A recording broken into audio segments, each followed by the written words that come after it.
Alex, ma Porsche, es-tu prête? Donne-moi un autre 15, mon Bob, puis tout est prêt. Cool, ben ça te dérange-tu de me cuisiner un petit quelque chose en attendant? Pas de trouble, fais comme chez vous. Si j'avais un char, ça changerait ma vie. J'irais me promener sur le bord de la Gaspésie.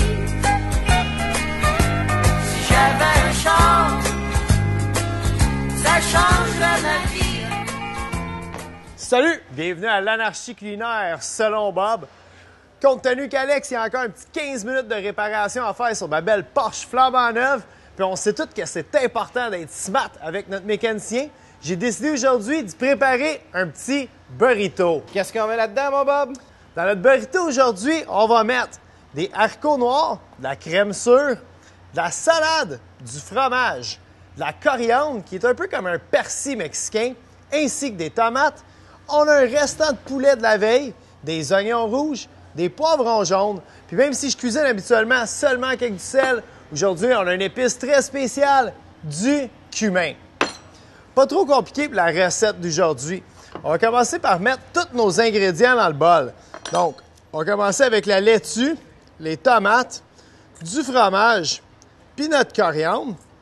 On va poursuivre avec notre poulet. Si vous n'avez pas de poulet à la maison, vous avez un restant de rôti de bœuf, ça va faire la job tout aussi bien.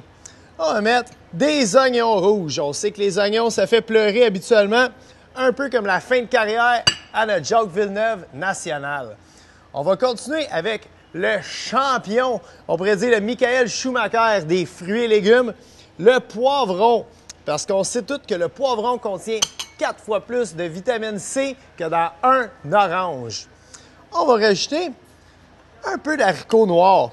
Encore une fois, on peut prendre des haricots rouges, des haricots blancs, mais quand on cuisine avec des haricots, la chose la plus importante à faire, c'est de bien les rincer. Parce qu'ils viennent dans une espèce de summer qui ressemble un peu à de l'huile à moteur, puis ça, c'est dégueulasse au goût.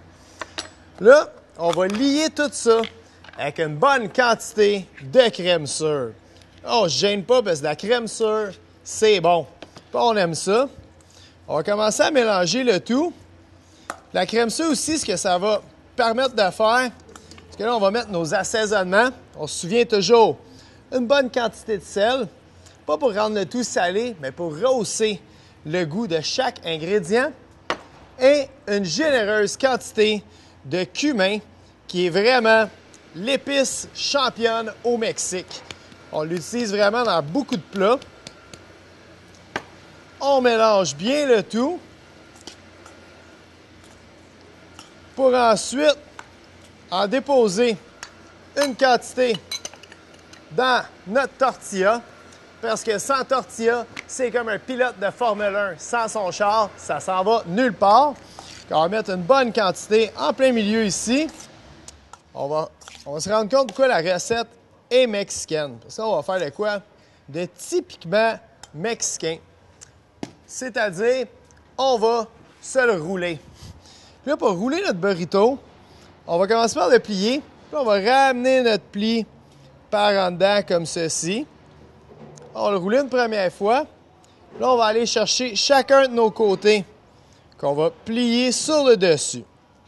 On l'a roulé un autre coup et puis on l'a envoyé jusqu'au bout. Là, avant d'envoyer notre burrito dans le four, on va l'emballer avec du papier d'aluminium. Je vous vois venir à la maison, vous dites, on va cuire ça au four. T'as mis de la salade des tomates, ça va-tu être bon? Oui, ça va être délicieux. Vraiment, on a pris de la laitue iceberg, qui est une laitue super croquante. Donc, même après la cuisson, ça va avoir un résultat de gagnant. Donc, ça va être sa première place sur le podium. Fait que, Alex, j'ai envoyé ça au four, puis mon char est prêt. Ouais, mais Bob, on n'a pas de four au garage. Mais j'ai peut-être un vieux truc pour toi.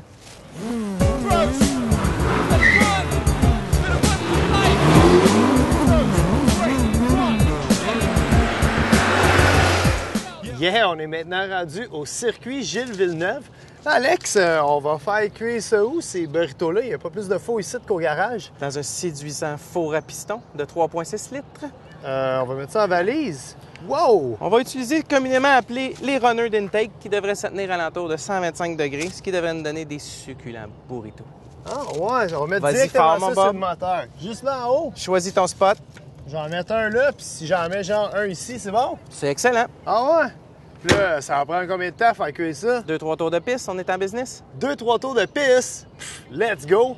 Yeah, put the key in the ignition. First it sparked my transmission. I'm gear shifting, fast lane switching, trying to ditch him, escape. I got the briefcase full of paste, plus the microtape about the secret society snakes. Recordings, playing how they want to destroy the black man and take every. T'es en train de me dire que ça a vraiment cuit?